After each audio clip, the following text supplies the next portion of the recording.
भारत माता की जय, भारत माता की जय, जय श्री राम, जय श्री राम। नरेंद्र मोदी गाరి నాయకత్వం, నరేంద్ర మోడీ గారి నాయకత్వం।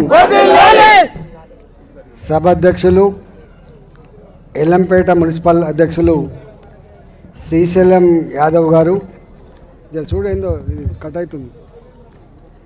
జిల్లా పార్టీ అధ్యక్షులు బుద్ధి శ్రీనివాస్ గారు, పెద్దలు నందారెడ్డి గారు, మాజీ ఎంపీపీ మేడ్చల్ సుదర్శన్ రెడ్డి గారు, గతంలో భారతీయ జనతా పార్టీ అభ్యర్థిగా పొడిచినటువంటి నాయకుడు విక్రమ్ రెడ్డి గారు, మాజీ జిల్లా అధ్యక్షులు వారు, అదేవిధంగా ఎన్నికలకు ఇన్ఛార్జిగా వచ్చినటువంటి మాజీ మంత్రివర్యులు కృష్ణ యాదవ్ గారు, అదేవిధంగా వికే మహేష్ గారు,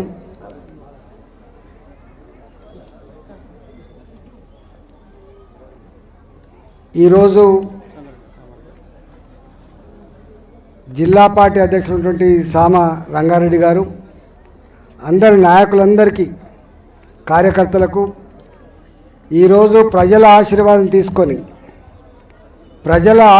తీసుకొని నామినేషన్ వేస్తున్నటువంటి భారతీయ జనతా పార్టీ అభ్యర్థులకు శుభాకాంక్షలు తెలియజేస్తూ, ఆశీర్వదించడానికి వచ్చినటువంటి మా ఆడబిడ్డలకు, కార్యకర్తలకు, నాయకులకు, ప్రెస్ మిత్రులందరికీ నమస్కారం। రేపు ఎల్లంపేట మున్సిపాలిటీకి 11వ తారీఖు నాడు ఎన్నికలు జరుగుతున్న విషయం మీకు తెలుసు। అందరినీ చూసినాం మనం।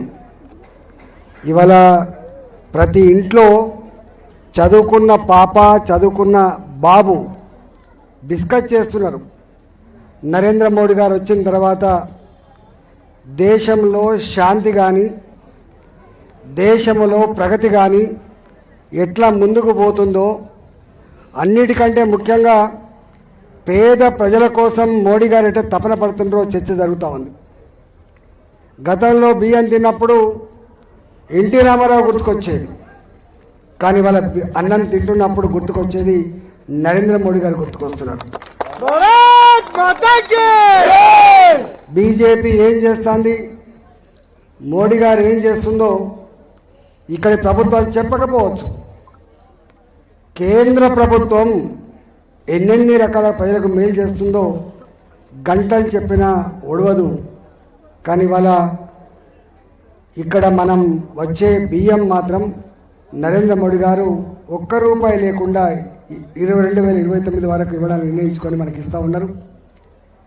ఇవాళ మనకి ఇక్కడ చూస్తున్నాం, కట్టే బ్రిడ్జ్ ఇలా హైదరాబాద్ నగరంలో ట్రాఫిక్ జాములతో ఇబ్బంది పడుతున్నారు, రాష్ట్ర ప్రభుత్వం చేయలేకపోతుంది, ప్రజల ఇబ్బందులు తీర్చాలని చెప్పి వేల కోట్ల రూపాయలు పెట్టి అటు గడ్కసర్ సైడ్ కానీ, ఇటు మేడ్చల్ సైడ్ కానీ, ఎల్బీ నగర్ సైడ్ కానీ ఇవన్నీ నిర్మాణం చేస్తున్నది కేంద్ర ప్రభుత్వం మాత్రమే।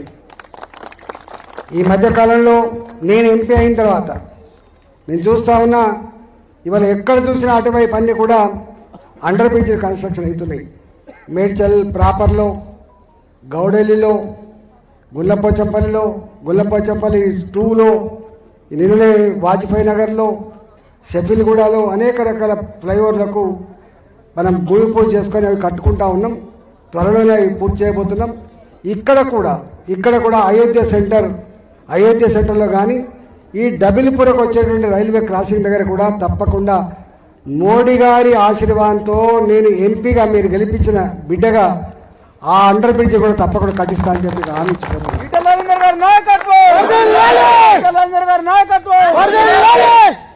ఇలా పట్టణాలలో బీఆర్ఎస్ పార్టీ ఇక్కడ అధికారం లేదు, నా కేంద్రంలో కూడా అధికారం లేదు, వాళ్ళు వచ్చినా చేసేదేమీ లేదు।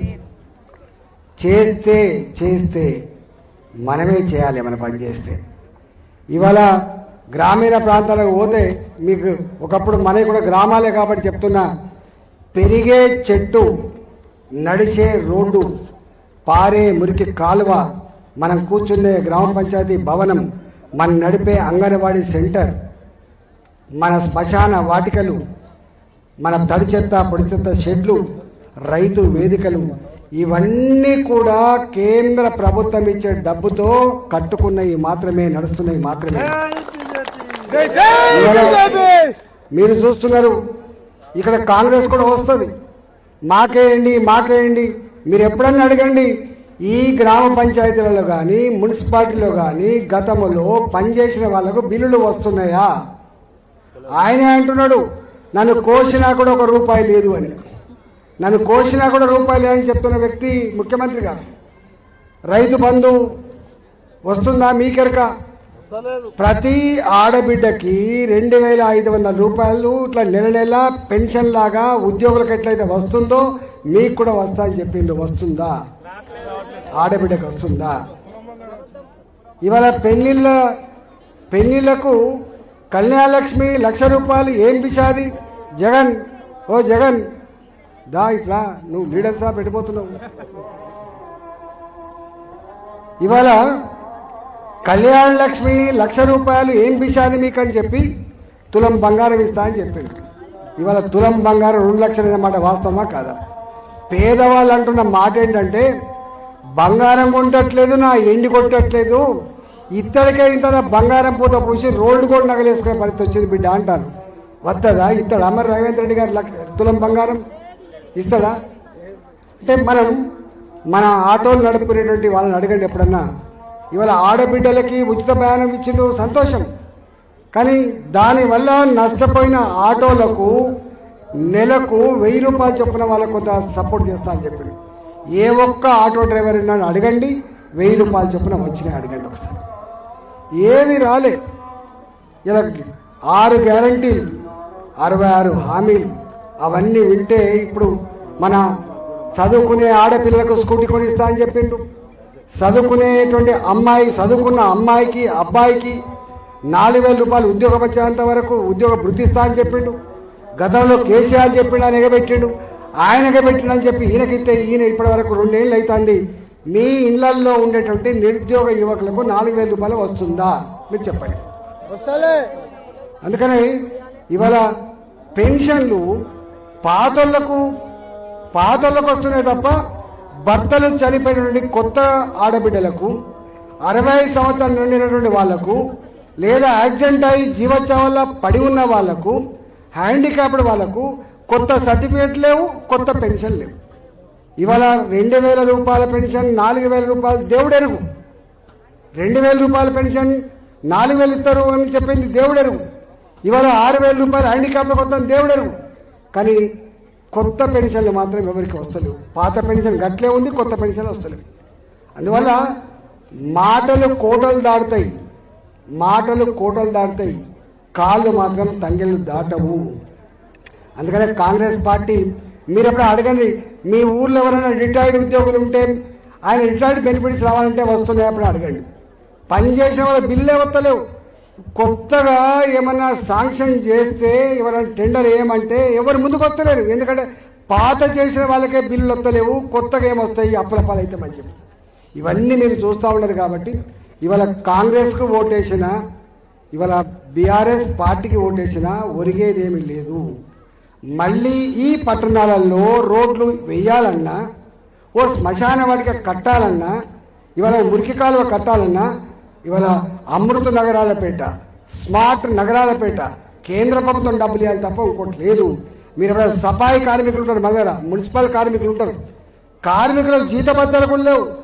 ఆ జీతభత్యాలు కూడా కేంద్ర ప్రభుత్వం నరేంద్ర మోడీ గారు పంపిస్తేనే మన ఊర్లలో ఉండే సఫాయిలకు జీతాలు ఇస్తున్నాము. కాదని ఎవరైనా చెప్తారా? అడగమని చెప్పండి. దీనికి కాదంటారా బీఆర్ఎస్ పార్టీ? దీనికి కాదంటారా? ఇవాళ మన మీద ప్రేమతో ఎన్నికలు జరుగుతలేవి. కేంద్రం నుంచి వచ్చే డబ్బులు ఆగిపోయినాయి కాబట్టి ఆ డబ్బుల కోసం ఎన్నికలు పెట్టిండు. మన సర్పంచ్ ఎన్నికలు పెట్టిండు. ఒక 4,000 కోట్ల రూపాయలు వచ్చినాయి. మొన్న ఎన్నికలు పెట్టగానే కేంద్ర ప్రభుత్వం 4,000 కోట్లు ఇచ్చింది. కరెంటు బిల్లు కట్టడానికి, సఫాయిలకు జీతాలు ఇవ్వడానికి, పాత బిల్లులు పే చేయడానికి వచ్చినాయి. ఇక్కడ కూడా రేపు ఎన్నికలు జరిగితే తప్పకుండా కేంద్రం నుంచి వచ్చేటువంటి 15th ఫైనాన్స్ కమిషన్ నిధులు వస్తాయి, పర్ క్యాపిటల్ నిధులు వస్తాయి. కాబట్టి ఇవాళ అభివృద్ధి అంటూ జరిగితే ఇవాళ మీరు గెలిపించండి. కొంతమంది పైసలకు భయపడతాను. రంగారెడ్డి జిల్లానే మస్తు పైసలకు అలవాటు చేసింది. పైసలు ఇస్తే తీసుకోండి, మేము ఎవరిని వద్దంటలేము. 4,000 ఇస్తా ఓటుకు, 5,000 ఇస్తా ఓటుకు, 10,000 ఇచ్చినా తీసుకోండి. ఎందుకంటే ఆ పైసలు మన పైసలు ఏమి తెలుసు. అవి వాళ్ళు చెమట పైసలు కాదు, అవి చెమట పైసలు కాదు. పేదోళ్ళు ఎప్పుడు కూడా తీసుకోవడానికి నామోషిగా ఫీల్ కావద్దు, ఎప్పుడు ఫీల్ కావద్దు. ఎందుకంటే ఇస్తాను వాళ్ళు పుక్కడికి ఇస్తలేరు, వాళ్ళు ఓటు ఏమని ఇస్తాను, ఏతమా ఏమో తర్వాత సంగతి, ఏతమేమో తర్వాత సంగతి. కానీ వాళ్ళు పైసలు ఇస్తారు, తప్పకుండా తీసుకోండి. కానీ మనవాడేవాడు, మందివాడేవాడు, ధర్మమేంది, న్యాయమేంది, అధర్మమేంది ఆలోచించుకునే అక్కడ తప్పకుండా ఉంది. కొంతమంది ఏం చేస్తారంటే ఇచ్చుకుంటా ఒట్టు పెట్టుకోమంటారు. ముందు ఒట్టు పెట్టుకోవాలని న్యాయానికే ఓటు వేస్తా అని చెప్పి ఒట్టు పెట్టుకోవాలి, లోపల వేస్తాం బిడ్డ సెకండ్ ఒట్టు పెట్టుకోవాలి. ఫస్ట్ చెల్తే తప్ప సెకండ్ చెల్లదు, గుర్తుపెట్టుకోండి. ఫస్ట్ చెల్తే తప్ప సెకండ్ చెల్లదు. కాబట్టి ఇవన్నీ చేస్తారు. నాకు తెలిసి ఇక్కడ మా భారతీయ జనతా పార్టీ మేము కొత్తగా వచ్చినాం. నేను వచ్చిన నన్ను అందరు కలిసి గెలిపించారు. నేను కాదంటలేదు, ఇక్కడ ఉన్న వాళ్ళందరూ కలిసి నేను వచ్చి నా ఊళ్ళకు రాలే, కానీ నాకు ఓటేసి గెలిపించారు. మా ఆడబిడ్డలు, మా అన్నలు, మా తమ్ములు రాయనోడు వచ్చిందట, ఇంకా రాయనోడు 25 సంవత్సరాలుగా మీ కళ్ళ ముందు ఎదిగిన పెరిగిన బిడ్డలు. కాబట్టి కరోనా సందర్భంలో ఎవరు కనబడాలి, నేను ఒక్కనే కనబడ్డా, గుర్తుపెట్టుకోండి. కరోనా వచ్చినప్పుడు మీరంతా టీవీల ముందు ఏం జరుగుతుందో ఉత్కంఠగా చూసినప్పుడు కనబడ్డ ఏకైక బిడ్డ ఈటల, గుర్తుపెట్టుకోండి. తెలంగాణ ఉద్యమం జరుగుతున్నప్పుడు ఆ బిడ్డలు సావకుండా ఓదార్చిన బిడ్డ అప్పుడు నేను అనేక సార్లు ఎమ్మెల్యేగా తెలంగాణ వచ్చిన తర్వాత మొట్టమొదటి పైసల మంత్రి నేనే అయినా. కాబట్టి కరోనా కష్టకాలంలో ప్రజలకు ఓదార్చి సర్వీస్ చేసింది నేనే. కాబట్టి ఈటల వస్తున్నాడు అని చెప్పి నాకు ఓటేసి గెలిపించాను. నేను గెలిచి సంవత్సరం అవుతాను. సరే, నాకున్నంత మేరకు పనిచేస్తున్నా. హైదరాబాద్లో ఒక హైడ్రా వచ్చింది. ఏం చేసింది హైడ్రా? 40 ఏళ్ల క్రితం, 50 ఏళ్ల క్రితం 60 గజాలు 80 గజాలలో ప్రభుత్వం ఇచ్చిన ప్రభుత్వ భూములల్లా ఇల్లు కట్టుకుంటే బుల్డోజర్తో కూల్చేసినాడు. ఎట్లా కూలుస్తావు అని చెప్పి ఆపిన బిడ్డ మీ బిడ్డనే, గుర్తుపెట్టుకోండి. హైదరాబాద్లో పేదల ఇల్లు కూలగొట్టే అధికారం ఎవడిచ్చిండ్రా అని చెప్పి నిలదీసి ఆపిన బిడ్డ నేనే. మూసీ నది పక్కకే ఉంటుంది, అప్పుడప్పుడు చుట్టాలంటే పోతారు. ఇప్పుడు కట్టలేవన్నీ 50 ఏళ్ల క్రితం, 60 ఏళ్ల క్రితం, 70 ఏళ్ల క్రితం కట్టుకున్న ఇల్లు. మూసి ప్రక్షాళన చేయి, మూసి మురికి లేకుండా చేయి. కానీ మూసి ప్రక్షాళన పెట్ట పేదల ఇల్లు కూలగొడతా అంటే మాత్రం చెల్లదని చెప్పి ఆపించిన బిడ్డ ఈ బిడ్డనే, గుర్తుపెట్టుకోండి. ఇవాళ ఒకనాడు నేను కూడా ఇక్కడనే ఉన్నా. నాకు సోమారంలో పోల్ట్రీ ఫామ్ ఉండే 30 ఏళ్ల క్రితం. సోమారంలో నేను ఇక్కడనే ఉంటా, యాంజాలానికి మీకు తెలుసు. నేను 35 ఏళ్ల క్రితం వచ్చిన. నేను వచ్చినాడు ఇవంతా ఎకరం ₹1,00,000 కూడా లేదు. అప్పుడు 50,000 రూపాయలు, ₹1,00,000 కూడా లేదు. గానాడు పేదవాళ్ళు 20 రూపాయల గజమో 50 రూపాయల గజమో భూములు కొనుక్కుంటే గ్రామ పంచాయతీ లేఅవుట్లు చేస్తే గద్దల్లాగా ఇలా అధికారాన్ని అడ్డం పెట్టుకొని ల్యాండ్ బ్రోకర్లు ఆ పేదల భూముల్ని మళ్ళీ రిజిస్టర్ చేసుకొని వాటిని గుంజుకునే ప్రయత్నం చేసినాడు. వాళ్ళ మీద నిప్పులు చెరిగి ఆపించిన బిడ్డ ఈ బిడ్డని, గుర్తుపెట్టుకోండి. ఇవాళ పేదలకు ఎక్కడ అన్యాయం జరిగినా పేదలు తిరుగుతూ ఉంటారు ఎంఆర్ఓ ఆఫీస్ చుట్టూ, పేదలు తిరుగుతూ ఉంటారు మున్సిపల్ ఆఫీస్ చుట్టూ. ఇవాళ నాకు ఆనాడు ₹1 ఖర్చు పెట్టకున్నాను.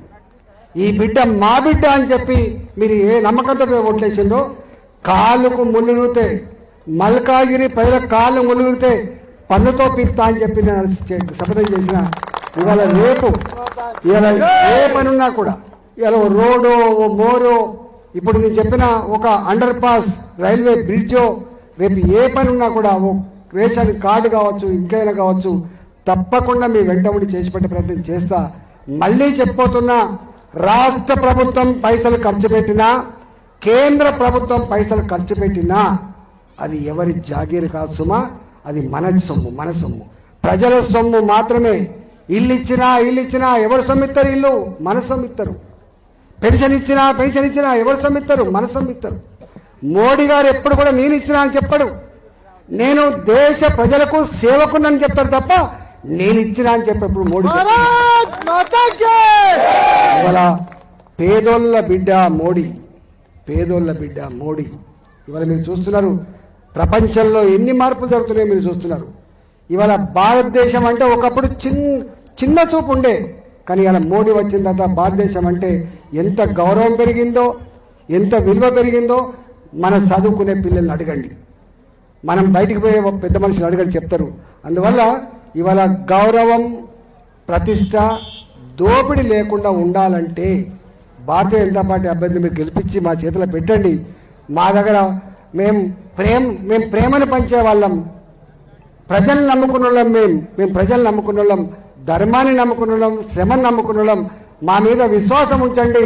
తప్పకుండా ఈ ఎల్లంపేట మున్సిపాలిటీ మీద కాషాయ జెండా ఎగిరేయండి. భారతీయ జనతా పార్టీ అభ్యర్థి గెలిపించండి. మీకు నోట్లో నాలుకలాగా ఉండి ఎక్కడ మచ్చ తేయకుండా ఉన్నంతలో ఈ మున్సిపాలిటీని డెవలప్ చేస్తామని చెప్పి మనం చేస్తూ మీ అందరి ఆశీర్వాదం కోసం నేను వచ్చిన కాబట్టి మీరు ఆశీర్వదిస్తారని చెప్పి ఆశిస్తూ సెలవు తీసుకున్నా.